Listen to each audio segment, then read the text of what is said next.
Hollywood invented a white Lone Ranger in a mask, but historians point out that the real inspiration was Bass Reeves, a former slave who became the most feared marshal in the West. He arrested more than 3,000 criminals and never took a bullet. Nobody told you this in school, and Reeves is just the beginning. The Old West had black cowboys, gunslingers, and pioneers who were simply erased from the books. Number 1. Bass Reeves was born enslaved in Arkansas in 1838 and escaped during the Civil War. 10 years after the war ended, he became the first black deputy U.S. Marshal west of the Mississippi. His territory was one of the most violent in the country, the indigenous lands of Oklahoma, where criminals of every kind would go into hiding thinking no one would come after them. Reeves would. He spoke several native languages, which helped a lot on missions. He had a peculiar method. He would disguise himself as a beggar, a priest, anything that would make the guy let his guard down. Over more than 30 years of service, he arrested more than 3,000 fugitives. 3,000. And they say he never missed a single shot. Many historians believe he was the real inspiration behind the Lone Ranger, but when Hollywood told that story, the hero became white. Reeves died in January 1910, at 71 years old, in Muskogee, Oklahoma, poor and practically forgotten. Number 2. Bill Pickett was born in 1870 in Texas, the son of former slaves, and grew up watching how ranch dogs kept cattle in line. That's where he got an idea no one had tried before, taking down a bull using his own teeth. He would grab the steer by the horn, twist the animal's neck, and bite the lower lip so hard the animal would lock up and fall.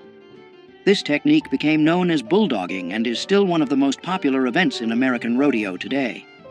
Pickett became a headliner in the Miller Brothers Wild West shows, performing in arenas across the United States, Mexico, Canada, and even South America. But outside the arena, reality was different. In many towns, he couldn't stay in the same hotels as his white colleagues. Even so, he kept riding and competing for more than 40 years. In April 1932, at 61 years old, he was breaking a wild horse on a ranch in Oklahoma when the animal threw him and trampled him. He died doing what he'd done his whole life. Number 3. Nat Love was born in 1854 on a farm in Tennessee. He was born enslaved. When the Civil War ended, he was 11 years old and didn't have a penny, so he did something few people would have expected from a black boy at that time. He went west.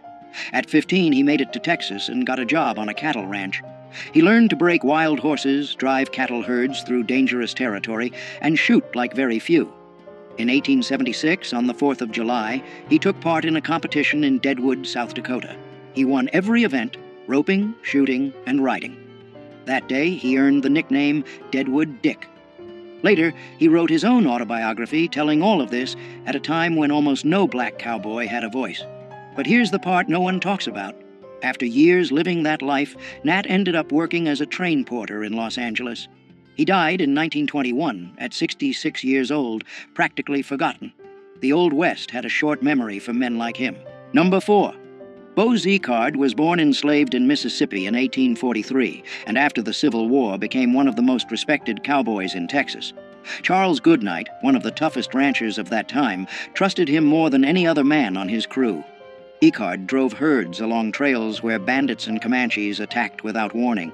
On one of those trips, he saved Goodnight from a robbery, risking his own life. Goodnight publicly said Zickard outdid any white ranch hand he'd ever hired. At a time when a black man hearing something like that from a Texan was something that just didn't happen. Decades later, the writer Larry McMurtry used his story as the basis for the character Joshua Dietz in the novel Lonesome Dove, which became one of the most watched miniseries on American TV. Zickard lived to be 85 and died of natural causes in January 1929 in Texas. Goodnight paid for his funeral and personally wrote the epitaph on the headstone. Number 5. Mary Fields was born enslaved in Tennessee around 1832. After the Civil War, she gained her freedom and ended up in Montana, where she built a reputation that few men of the time could match. Over 6 feet tall and with a temper that didn't take any disrespect from anyone, she became the second person in the United States to receive an official federal mail route, and the first black woman to do it. The job wasn't for just anyone. She drove stagecoaches through territory where wolves, bandits, and snowstorms were part of the routine. Mary always carried a gun and didn't hesitate to use it when the situation called for it. On her days off, she hung out in saloons, drank whiskey with cowboys, and smoked cigars like it was the most normal thing in the world. And back then, for a black woman, that was unthinkable. The town of Cascade, Montana, even closed businesses on her birthday in her honor. Mary died on December 5, 1914, at 82 years old from liver failure. Number 6. Crawford Goldsby had black, Cherokee, white, and Mexican blood running through his veins. He was born in 1876 in Texas and grew up in Indian Territory, which is now Oklahoma. By 18, he was already one of the most wanted criminals in the whole region. The nickname Cherokee Bill became synonymous with trouble. He robbed trains, held up businesses, and went up against the law without blinking. Authorities pinned at least 13 deaths on him, including a deputy's. Judge Isaac Parker, known as the hanging judge, was the one running justice in Fort Smith, Arkansas, and he wanted Cherokee Bill at any cost. After being betrayed by someone he knew who put sleeping pills in his food, he was finally captured. Even in custody, he tried to escape and killed a guard in the attempt. On March 17, 1896, at only 20 years old, he climbed the gallows. When they asked if he had anything to say, he calmly answered that he hadn't come there to give a speech, just to die. Number 7. Isom Dart was born enslaved in Arkansas around 1849. When the Civil War ended, he was still a teenager and had nothing. No land, no money, no family who could help. So he did what many men of that time did. He headed west to try his luck. But his luck came with a price. He started out stealing cattle and horses in Wyoming, and he was good at it. He changed names like changing shirts. He lived for a while among Native Americans, learned how to disappear into the brush like he'd never existed. The authorities couldn't catch this guy. But here's the part not many people know. He tried to change his life. He bought a small ranch and tried to live honestly. The problem is, when you've got a past like that, the past comes to collect. In October 1900, Tom Horn, one of the most feared hired killers in the West, got the job to finish Isom. An ambush on Cold Spring Mountain was all it took. One clean shot, and Isom Dart went down at 51 years old. Number 8. This is George McJunkin. The guy was born enslaved in Texas in 1851 and never had access to any school. Even so, he taught himself to read and became one of the most respected cowboys in New Mexico. But what makes his story truly impressive has nothing to do with cattle. In 1908, after a major flood near the town of Folsom, McJunkin found huge bones sticking out of the ground in a ravine. He realized that wasn't normal. They were bones from giant bison that had gone extinct thousands of years ago, and along with them were spear points made by human hands. The problem was, nobody took him seriously at the time. McJunkin spent years trying to get scientists to pay attention to that place. He died in 1922 without seeing any recognition for his discovery. Only after his death did researchers finally go to the site and confirm that humans had been living in the Americas for at least 10,000 years. That changed everything science believed up to that point. Numero 9. Jim Beckworth was born enslaved in Virginia in 1798, but his life took a turn that few people would expect. While still young, he gained his freedom and went west to work as a trapper, hunting beaver pelts in the mountains. During his travels, he ended up being adopted by the Crow tribe, where he rose through the ranks until he became a war chief. That's right, a former enslaved man leading warriors in one of the most respected tribes of the Great Plains. Beckworth also discovered a pass in the Sierra Nevada mountains that still bears his name today, a route that helped thousands of settlers reach California. He lived between two worlds his whole life, moving between white society and native people without fully belonging to either side. He died around 1866 at 68 years old, and what makes his death even more intriguing is the theory that the Crow themselves may have poisoned him during a ritual because they believed his spirit would bring lasting strength to the tribe. Number 10. York was born enslaved to the Clark family around 1770 and was taken on the expedition that crossed the American continent between 1804 and 1806. During the journey, something curious happened. Several indigenous tribes had never seen a black man before. Some tried to rub his skin, thinking it was paint or dirt. The Mandans were so fascinated that they treated him almost like a supernatural figure. York hunted, fought, and faced the same dangers as any other member of the group, but when the expedition ended, he returned to being enslaved. He asked William Clark for his freedom several times and was refused. Historians disagree about what happened next. Some accounts say Clark finally freed him years later, while others suggest he ran away. What is known is that York probably died around 1832, a victim of cholera, without ever receiving the recognition the other explorers got. Number 11. In 1856, a woman who had been someone else's property her whole life walked into a Los Angeles courtroom and did something few people had the courage to do back then. Bridget Biddy Mason sued her own owner for her freedom, and she won. But what came next is even more impressive. Born enslaved in Georgia in 1818, Biddy was forced to walk nearly 1,300 miles on foot to the American West, taking care of cattle and children along the way.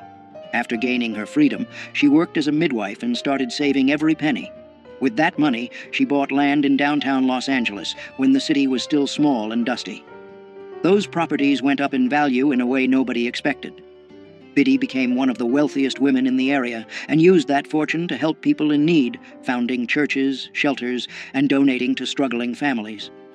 She died in January 1891 at 72 years old, from enslaved to millionaire at a time when the laws were working against everything she stood for. Number 12. Clara Brown was born enslaved in Virginia around 1800 and spent more than 5 decades without freedom. When she was finally freed, she was already 56 years old.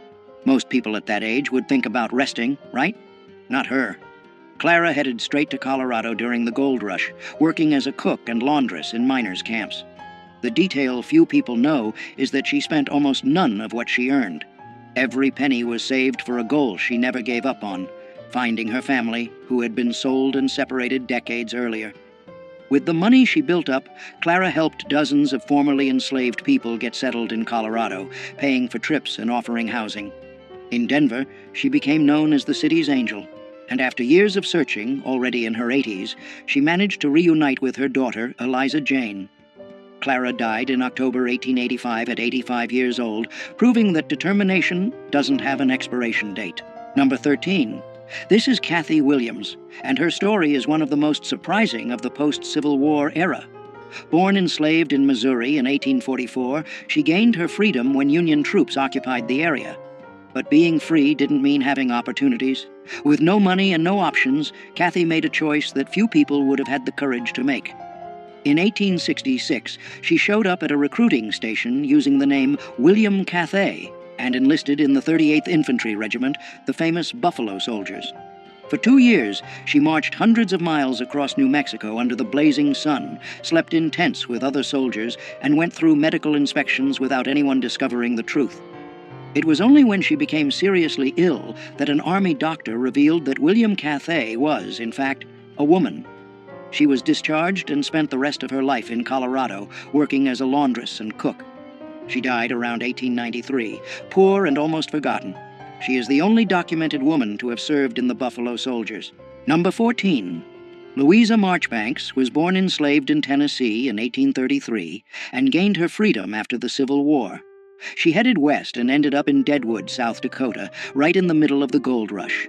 There, she became known as Aunt Lou, the woman who fed hungry miners who showed up with nothing in their pockets. Her reputation in the kitchen grew so much that she ended up cooking meals even for presidents of the United States. What stands out in her story is how a woman who started life without even having rights over her own body managed to become one of the most respected figures in a violent town run by armed men.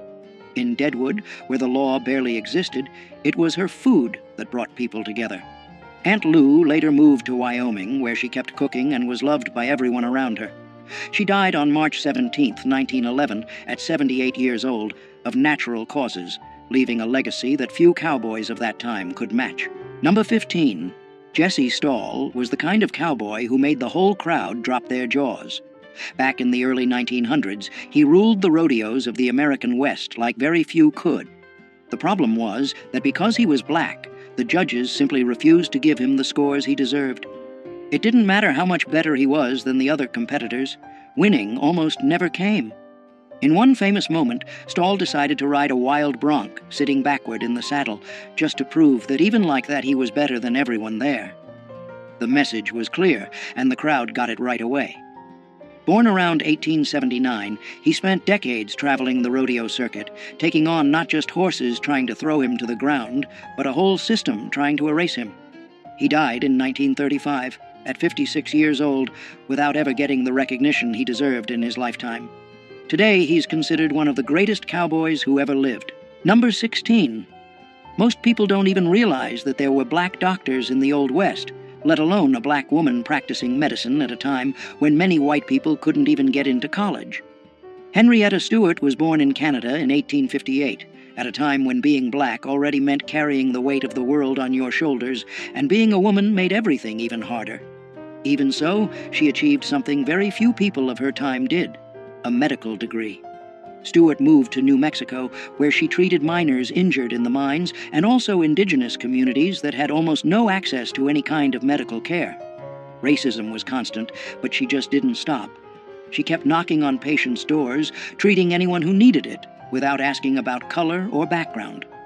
In a territory where life expectancy was short for anyone, Henrietta lived to be 93, passing away in 1951 of natural causes, having survived just about everything the West threw at her.